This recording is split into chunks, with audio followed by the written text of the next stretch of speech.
আমরা সরকারের দায়িত্ব নিয়েছি, আমরা মানুষের ভোটে নির্বাচিত হয়েছি, আমাদের একটা দায়বদ্ধতা জনগণের প্রতি আছে। We are accountable to the people. এই মানুষগুলির সার্বিক দায়িত্ব আমাদের। কাজেই অতীতের উদাহরণ দিয়ে লাভ নেই। সারা বাংলাদেশে স্বাস্থ্য সেবাটা আমরা মানুষের ঘরে ঘরে পৌঁছে দিতে চাই। আমরা চাই না কোনো মানুষ বিনা চিকিৎসায় মারা যায়। আমরা চাই আমাদের গরিব নিরীহ মেহনতি মানুষগুলো আমাদের যতটুকু ফেসিলিটিস আছে তার ভিতরে তারা সেবা পায়।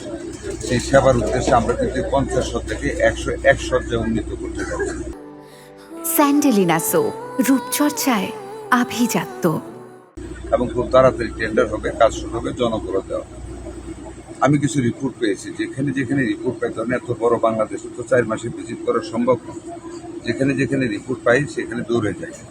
আজকে এখানে আসছি, আপনারাও ছিলেন, আমিও ছিলাম, ডিসি সাহেবও ছিলেন, আমরা সব দেখলাম। আমি সমস্ত কিছু নোট করে নিয়ে গেলাম, ডিরেক্টর সাহেবের সাথে আলাপ হয়েছে। সিভিল সার্জন সাহেব আমাকে বলেছেন ছুটি, ডিরেক্টর সাহেব বলেন ওনাদের তো ছুটি নেই।